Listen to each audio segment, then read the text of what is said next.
Let me tell you how the city tried to erase me. Not fire me. Not criticize me. Erase me. The difference is important. Being fired is a bad ending. Being erased is the quiet killing of a legacy, and I don't take kindly to quiet killings. My name is Marcus Ellison. For 14 years, I was a senior urban planner for a mid-sized city in the South. You've seen it in passing on maps or crime documentaries. Let's call it Maple Heights. Charming name, concrete heart. My job? Making neighborhoods livable. Real planning. Rezoning old industrial lots into green space, designing public transit upgrades that actually worked, and fighting for affordable housing without turning every meeting into a 3-hour TED Talk. Now, I wasn't flashy. I didn't wear cufflinks or say things like urban revitalization matrix. I was just good. Quietly, consistently good. The kind of good that gets you mild applause at planning commission meetings and a discount coffee card from the one decent bodega still standing. But you know what they say, when you're black and good, you're also a threat. Enter Grant Whitmore. Picture every buzzword-choked white guy with a Bluetooth headset and too many LinkedIn endorsements. He was brought in from Atlanta to modernize our planning division. Translation: bulldoze my projects and replace them with developer pet deals wrapped in equity-scented nonsense. The first time I met Grant, he complimented my articulation, then asked if I was part of the city's minority outreach arm. I am the damn arm. In 3 months, every major project I led was either reassigned, delayed, or mysteriously reevaluated for scope drift. That was his favorite phrase. That and we need fresh perspective. Apparently, fresh means white and 2 years out of grad school. Then came the cherry on this dry-ass Sunday. A junior analyst I mentored, let's call her Brittany, filed a formal complaint. Said I was overbearing, which I later learned was code for I corrected her math on a zoning density calc in front of her brunch buddy. HR, in their infinite wisdom, suspended me pending investigation. I packed my box in silence. 14 years, 1 cardboard container. A mug, some blueprints, and a plaque that said community hero that now felt like a participation trophy. But what they didn't know was this: while they were plotting my exit, I was watching, listening, remembering. They gave my work a new name. Literally. The Maple Heights Affordable Living Plan, my 3-year opus, got shelved, then resurfaced as the Whitmore Urban Renaissance Initiative. They even used my damn maps. Just changed the title block. You don't steal a man's work, erase his credit, then plaster your name over it like a cheap decal and expect no consequences. So I made a list. I made backups. I made coffee. Because if they wanted a renaissance, I was going to give them one, in flames, paper trails, and just enough public outrage to get the right people asking the wrong questions. Next up, learning how to weaponize a zoning variance hearing. The thing about being suspended without pay is that it gives you a lot of time. Time to pace. Time to fume. Time to scan through old emails and think, oh, that meeting wasn't just poorly run, it was a setup. And eventually, if you're the type who remembers things, and I am, it gives you time to plan. 3 days into my unpaid purgatory, I sat in my apartment with a spiral notebook, a strong drink, and a list titled, Things Grant Wouldn't Understand If They Slapped Him in the Face. Item 1. Public records are public. Item 2. Zoning changes leave fingerprints. Item 3. The community isn't a PowerPoint demographic, it's people who remember. See, urban planning isn't just blueprints and ordinances. It's stories. Generations of people packed into corners of cities because those were the only places they were allowed to live. The irony? Now, those same corners were being reimagined into latte neighborhoods for people who saw soul food as an Instagram event. So I decided to hit Grant where he'd least expect it, the paper trail. I pulled out my old laptop, not the city-issued one, but the one I actually used for anything important. I'd copied all my work before I left. Not because I anticipated sabotage, but because I'm black and seasoned in the South.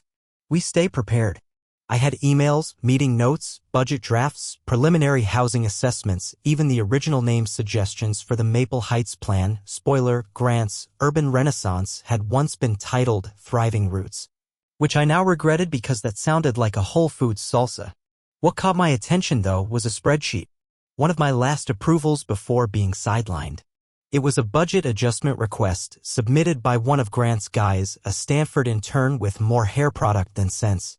The request redirected funds from the low-income transit pass pilot I started to a marketing firm named Elara Collective.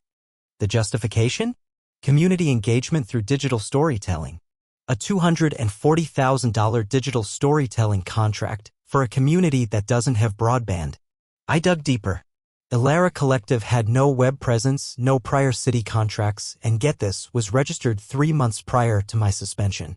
Guess who was listed as a strategic advisor? Grant Whitmore's old business partner from his consulting days in Atlanta. That's when the storm front in my brain started moving. I didn't need to hack anything. I didn't need to fake anything. All I had to do was connect the dots and leak them to the right set of ears. And I knew exactly where to start. Lisa Tran, an underpaid journalist with a vengeance streak and a history of roasting city council like they were Sunday brisket.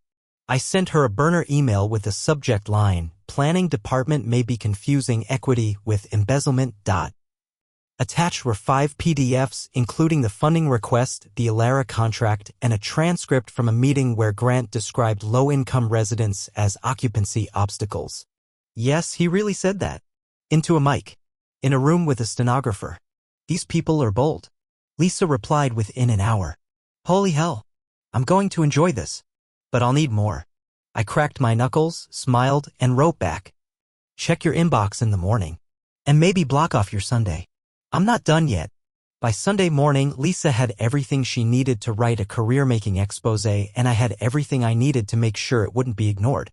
The game from here on out was pressure. Grant was smooth, slippery, full of that performative woke energy that plays well on local news segments and corporate retreats. He'd say all the right things about equity while sipping microbrew IPAs in buildings that used to be soul food joints. But his one weakness? He didn't think people like me had reach. He thought I'd go quietly. Maybe move to a smaller city. Maybe teach urban planning at a community college somewhere and slowly fade into the background like an outdated map. Nah. I grew up here. I played basketball on these cracked courts. I watched my uncle lose his barbershop when beautification meant a bulldozer and no notice. This city made me. And now it was my turn to remake it with receipts. Lisa dropped her story Monday morning like a brick through a window. Urban Renaissance or urban ripoff? A deep dive into Maple Heights' shady redevelopment. I read it twice. She'd nailed the tone, blistering, factual, laced with quotes from residents who'd been displaced or ignored in meetings. She even included one of my old blueprints, labeling it the original plan, pre-Whitmore rebranding. My signature was right there in the corner.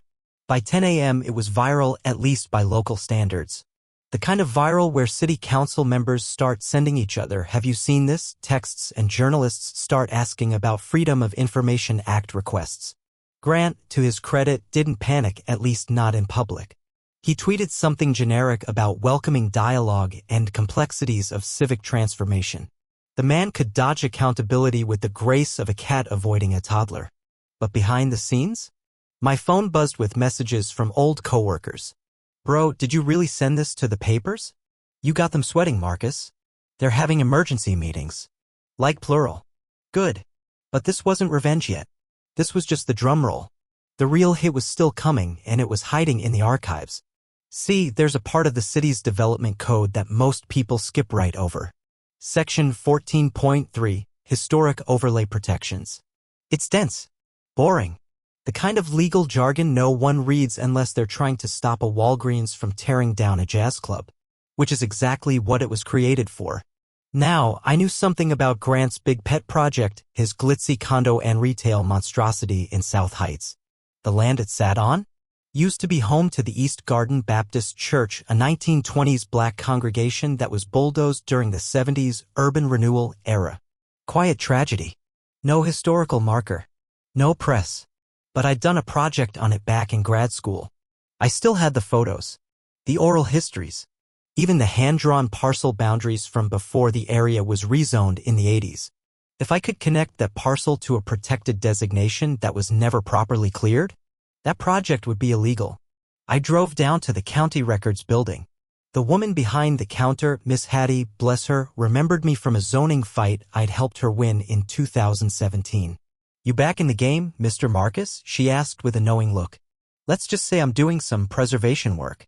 She winked and slid over the dusty box of microfilm like we were trading state secrets. 2 hours later, I had it. a 1972 designation signed by a city archivist classifying East Garden as a cultural landmark with overlay status. Never rescinded. Never transferred. Still active. Meaning Grant's glimmering tower? Built on a legal time bomb. I made a copy. Sent it to Lisa. Then one to the Office of Historic Preservation. Then a final one to Grant's assistant, CCing the city manager, and labeled it. For review, possible Section 14.3 violation, Parcel 218B, South Heights Development Site. I didn't sign it. I didn't need to. When you know the city's blueprint, you don't need to raise your voice. You just move the foundations. By Tuesday afternoon, Grant's PR-friendly smile was cracked like cheap stucco. You could tell by the way he stopped tweeting about community investment and started liking posts about due process. The Section 14.3 violation hit harder than I expected. I figured it would cause some squirming, maybe stall his South Heights project for a few weeks. What I didn't anticipate was how many people had money riding on that glass and steel beast. Council members, developers, a local university board member whose cousin had just bought 3 retail lots across the street.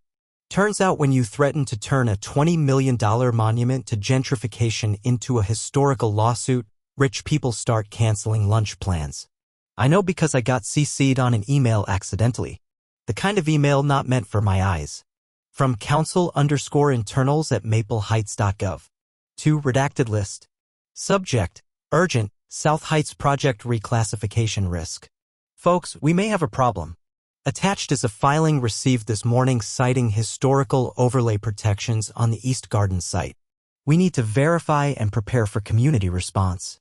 Do not engage the press until we clarify our position. This is highly sensitive. Highly sensitive. I read it twice, sipping my coffee like I wasn't still suspended and under investigation. At that point, the only thing they were investigating was how the hell they didn't see this coming. Lisa, of course, ran a follow-up article titled, "Did Maple Heights violate its own historic protection code?" Sources say yes. This time she didn't hold back. She included testimonies from 2 surviving members of the original congregation, one of whom said they took our church. Now they want to sell the ashes. I almost dropped my mug reading that line. But this wasn't just a headline war. It was leverage. And I needed more. That's when I remembered my friend Leo. Technically he was a former city contractor, but more accurately, Leo was the kind of guy who knew how to find things that weren't supposed to exist anymore. Old contracts. Ghost filings. The paper trail equivalent of skeletons under floorboards. I texted him. "You ever come across an Alara Collective invoice trail?" He replied with a gif of a dog typing furiously. "Give me 24 hours. Leo delivered in 8. Turns out Alara Collective was billing the city not just for community storytelling, but for something called public sentiment analysis. Basically, they were running social media tracking software to monitor what people were saying about Grant's projects online. Like a surveillance system disguised as PR. The worst part? They were charging triple market rates for it and getting pre-approved by someone in finance. I cross-referenced the approval signature. It was Brittany, the same junior staffer who filed a bogus complaint against me. And guess what? 2 months after filing the complaint, she'd been promoted to project liaison. Salary bump and everything. I didn't need to speculate. I just wrote it out. A single-page timeline. No opinion, no flair, just bullet points and document screenshots. I printed 12 copies and mailed them anonymously to the City Ethics Board, the State Auditor's Office, and a few watchdog groups that made Grants type break out in hives. Then I waited. Again. This time it didn't take long. On Friday, while getting a sandwich at my usual spot, I got a message from a former colleague. Holy *T Marcus. Internal audit just got announced. They're freezing all department accounts until further notice. Grant looks like he aged 10 years overnight. You did this, didn't you? I took a bite of my sandwich and replied. Nope. I just asked some questions. The city answered them all by itself. You ever get that feeling when the villain in a movie finally realizes the hero isn't bluffing? That's what the voice on the other end of the line sounded like when HR called. Mr. Ellison, we'd like to invite you in to wrap things up. That phrasing. Wrap things up. Like my career was a half-eaten sandwich they forgot in the break room fridge. But I said yes because by now I knew something they didn't. I was no longer the one on trial. I showed up in a pressed blazer not because I was trying to impress anyone, but because revenge deserves a dress code. The receptionist looked like she'd seen a ghost, probably because the last time I walked out of that building, I was carrying a box and a whole lot of restraint. HR led me to a small conference room with soft lighting, as if they were preparing me for a spa treatment instead of city-sponsored character assassination. Across the table was Gina, the department's director. She gave me a tight-lipped smile that people reserve for funerals and audit season. "Marcus, thank you for coming. We've concluded our investigation into the complaint filed against you." I let her pause because HR loves a dramatic beat. "And we've found insufficient evidence to support any disciplinary action." "Ah," I said, casually setting a flash drive on the table. "So I can have my job back?" "Well," she said, blinking like a broken cursor, "technically, yes, but with the department's reorganization underway, we're offering a severance package and recommendation in lieu of reinstatement. Translation: please leave quietly before your presence reminds everyone of what we tried to do to you." I looked at the flash drive. "Before I decide, I'd like to show you something." Gina hesitated. "Marcus, if this is about the newspaper articles." "It's not." I smiled.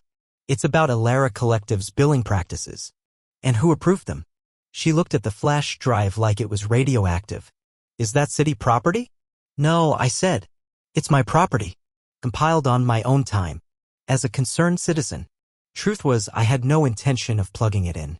The real contents had already been sent to the ethics board and the auditor. But the idea of the flash drive? That was enough. HR people aren't built for surprise data drops. She sat back in her chair. "Marcus, what do you want?" Finally we were speaking the same language. "I want 3 things," I said. "First, a public acknowledgement that the complaint against me was unsubstantiated. I don't want a job if the record still says suspended. Done. Second, I want my full back pay, benefits reinstated retroactively, and a formal apology for the mishandling of the situation. That's negotiable." "No," I said, cool and clear. "It isn't." She nodded slowly. "And third," I leaned in, calm and surgical, "I want every project I drafted to be reviewed for original authorship. Publicly.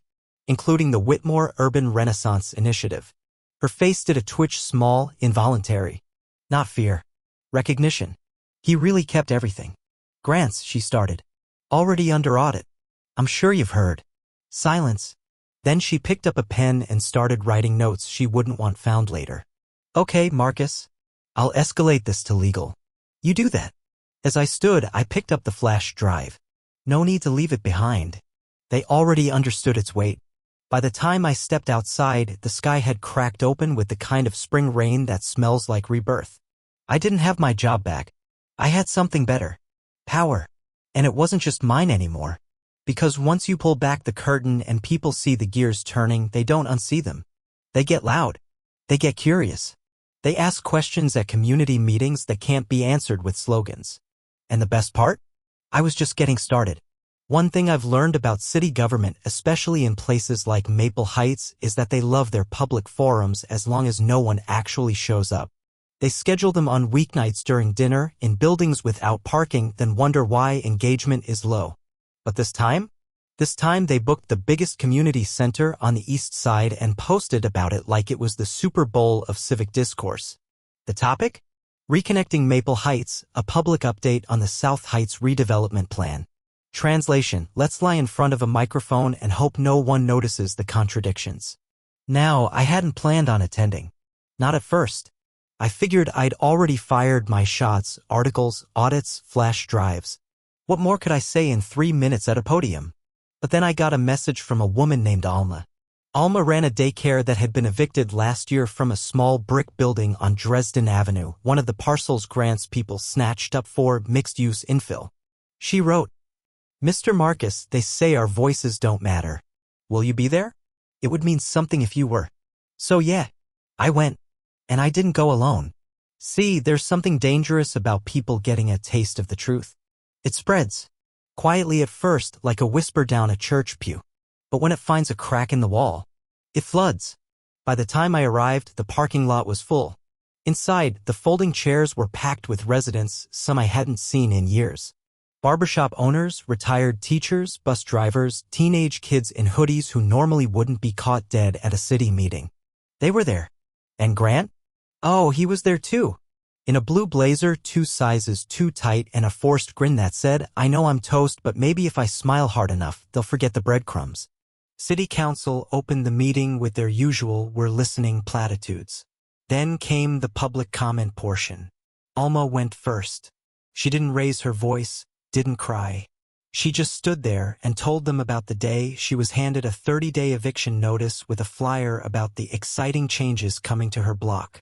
Her voice cracked once, just once, when she said, "We raised 60 kids in that building. Now it's a gravel pit with an Instagram hashtag." Then came Jerome, a mechanic whose garage got priced out when the property tax tripled overnight. Then a grandmother who lost her rent-subsidized apartment. Then a college student who couldn't afford the bus anymore after they cut the low-income transit pilot, which, I might remind you, was my project. And then someone asked for me. I wasn't scheduled to speak, but the moderator looked around, paused, and said, "If Mr. Ellison is present, the floor is his." I stood slowly, not to be dramatic. My knees just aren't what they used to be. When I got to the mic, the room was quiet. "Good evening. I'm Marcus Ellison. Some of you know me. Some of you only know of me thanks to recent headlines. I used to be the senior urban planner for this city. I say used to because someone decided that progress meant pushing out people who actually live here." I looked at Grant, whose smile had now migrated completely to the floor. "I didn't come here to be the hero of this story. I came to remind you that this city is yours. The streets? Yours. The housing plans? Yours. The budgets? Yours. You don't need degrees to challenge what's being done in your name. You just need records. And trust me, we've got those now." Applause erupted. Not polite claps. Real applause. The kind that carries weight. The kind that makes city managers shuffle in their seats and turn off their mics. Grant stood to offer a rebuttal. He fumbled through a speech about vision and innovation. But nobody heard it. Not really. Because once people see the scaffolding behind the fake skyline, they don't care what color the lights are. The meeting ended with chants of "transparency now" and "audit the plan." No one had planned them. They just rose, like steam from concrete after rain. As I walked out, Alma grabbed my arm. "They thought you were gone," she said. I smiled. "Yeah, they forget who built the damn map." 3 days after the community meeting went nuclear, my phone rang at 8:13 a.m. The caller ID just said, "City Hall, Executive Office." I let it ring. 8 minutes later, same number. I let it ring again. It's not that I had better things to do. I was literally eating dry Cheerios out of a coffee mug in my living room. It's that I'd waited my entire career to be in a position where they had to come to me. So I gave it a moment to breathe. Let the air in that room get thick before I answered their third call. When I finally picked up, it wasn't a secretary. It was the mayor himself, Mayor Brian Kinley. A man so skilled in political neutrality he could give a TED Talk on standing still. He'd stayed silent through all of this, through my suspension, the audit, the protests, even the articles. You'd think a scandal that big in his city would earn more than a shrug. But that's Kinley's style. Hands clean, suit crisp, fingers always pointed somewhere else.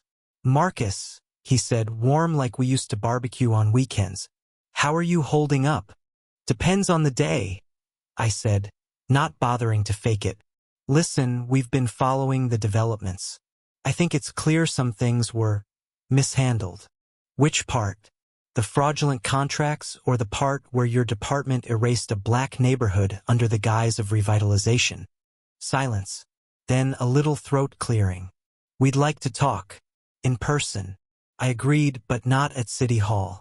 I picked the old community rec center on 45th, the one they keep trying to close every budget season.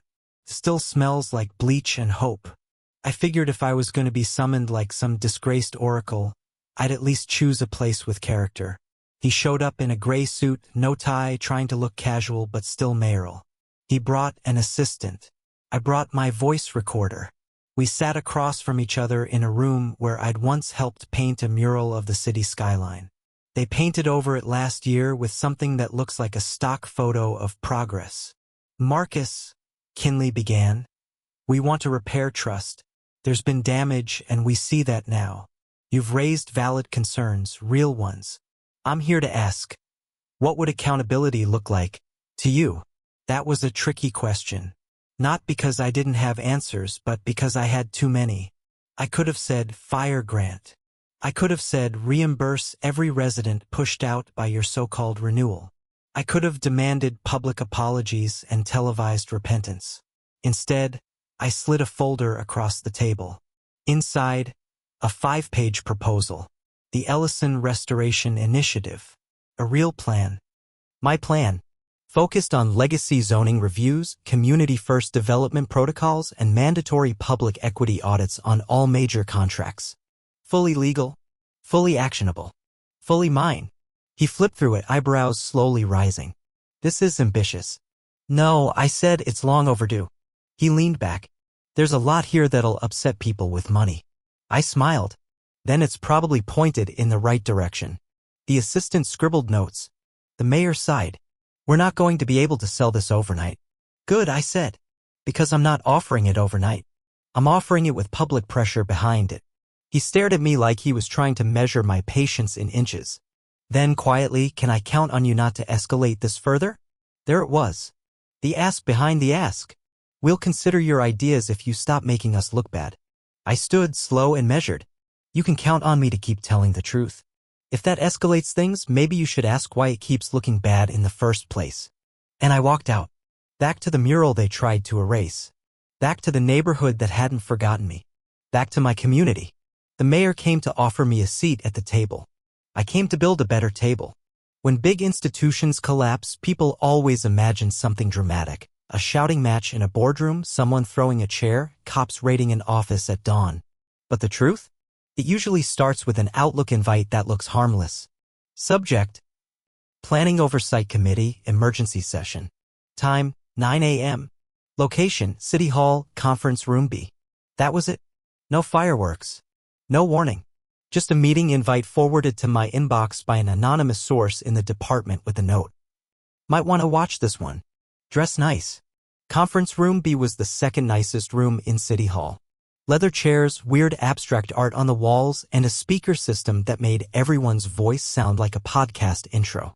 They don't call emergency sessions there unless something's already on fire and someone's about to get blamed for it. I didn't go in. I waited outside the glass walls, posted up in the hallway with my tablet and a bottle of water like I was just passing through. It didn't take long. Grant showed up looking like he hadn't slept. Dark circles. No necktie. That flustered, twitchy energy of a man who just Googled, "Can you be arrested for poor leadership?" The mayor was already inside. So was Gina from HR. So was the city attorney. And most damning of all? A court recorder. They'd brought a transcript machine to a planning meeting. Game over. Word was spreading. The Alara Collective contracts, my little gift to the ethics board, were now part of a formal state investigation. Turns out funneling hundreds of thousands of public dollars through a shell company with no track record raises eyebrows, especially when the invoices are copy-pasted and full of typos. One document literally said community engagement. 2 M's. That's how lazy they were.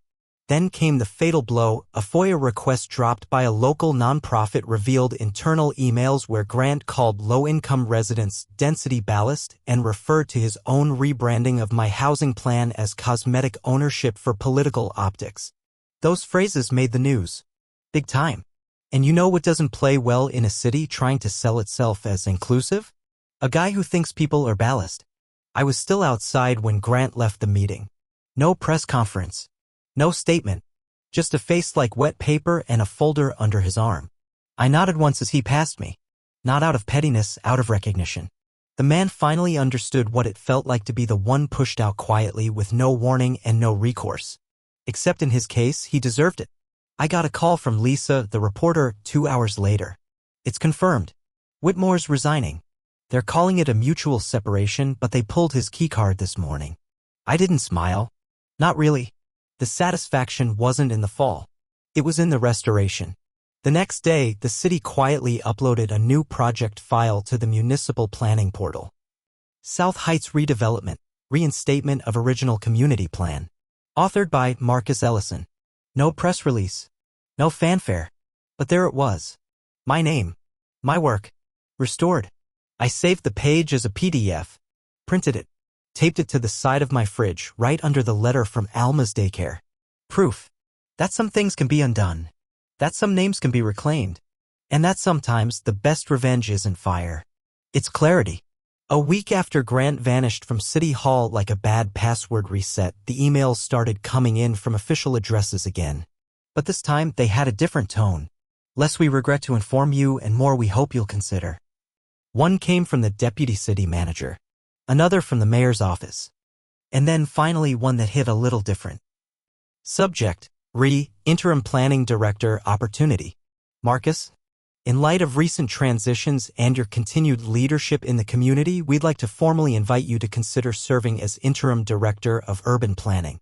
The position would include authority to review existing redevelopment plans, propose new initiatives, and consult on restorative measures. Let us know if you'd be open to discussing this further. Regards, Valerie Norris, Deputy City Manager. I stared at the email for a full 2 minutes.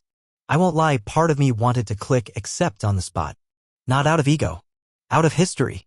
Out of wanting to walk back into that building through the front door with my head high and my name finally treated with the weight it deserved. But something tugged at me. I thought about Alma. About Jerome. About the kid from the community meeting who stopped me afterward and said, if you ever run for office, I'm voting twice. I thought about how long I'd played by their rules. Wore the tie. Took the meetings. Smiled through microaggressions and articulate compliments and the sheer weight of being the only black man in a room full of people making decisions for neighborhoods they didn't live in. And I thought, why go back to the table they tried to cut me out of? So I replied, Valerie, I appreciate the offer, truly. But instead of stepping in as interim director, I'd like to propose something broader. I want to create a civic accountability office, an independent body that reviews redevelopment initiatives, ensures community consent, and audits project equity impacts before a single shovel hits dirt. I'll lead it. I don't want to manage another department. I want to make sure the next Marcus Ellison doesn't have to tear the building down just to be heard. Let me know if the city is serious about change or just about optics. Sincerely, Marcus Ellison. I didn't hear back for 2 days. And I was okay with that. Because this time I wasn't waiting on their permission. While they deliberated, I met with a local university about launching a civic design fellowship. I spoke with a nonprofit about building a grant fund for community-driven planning. I even got a call from a regional mayor in a nearby city who'd read about the whole saga and said, would you be willing to consult for us? We need someone who knows where the cracks form before they break. See, power is funny. When you chase it, it hides. But when you build something with purpose, it finds you. The city responded on the 3rd day. Mr. Ellison, we accept your proposal. Let's talk next steps. With respect. Valerie. I sat on my porch that night with a cup of coffee and Scout, my neighbor's old dog who follows me around like I gave birth to him, and thought about the last 8 months. They tried to erase me. Now they were funding my pen. The dedication was modest. No ribbon cutting, no speeches from people who'd barely read the agenda. Just a new sign, some folding chairs in the courtyard, and people who really remembered what Maple Heights used to be before the buzzwords arrived. The city called it the Marcus Ellison Center for Civic Accountability and Equity Planning. Bit of a mouthful, but I didn't ask for my name to be up there. They insisted. We've never had anything like this before, the mayor said during the informal ceremony. A space designed to monitor our own blind spots. A public check on the balance of power. I wanted to say, maybe you didn't have it because you didn't think anyone would demand it. But I let him have his moment. He wasn't the same smug figure from 6 months ago. He'd seen what happens when people stop whispering and start organizing. When folks like Alma and Jerome and all the others realize their story matters. The center isn't big. It's 2 offices, a shared meeting room, and a community listening lab built into the bones of what used to be an abandoned zoning annex. We turned the old permit vault into a public archive of neighborhood oral histories. The records room? Now a workshop space where residents can learn how to read blueprints and fight developers on their own terms. You know what sits above my desk? That original map. The one they stripped my name off of back when Grant renamed my project and fed it to his cronies. I had it reprinted on thick stock. Underneath, in bold, Maple Heights, Thriving Roots Plan, authored by Marcus Ellison. The roots part still makes me wince a little. Sounded corny when I named it. But the more I think about it, the more I realize I was right all along. Because the strongest parts of the city, the ones they kept trying to pave over, were always the roots. And those roots remember. Every handshake made in good faith. Every corner store lost.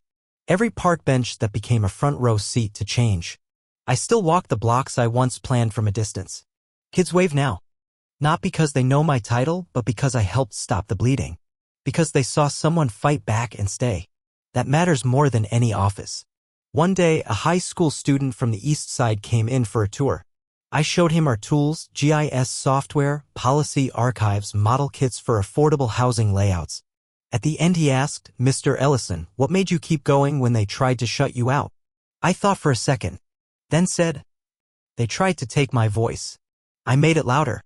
They tried to erase my name. I taught other people how to write theirs."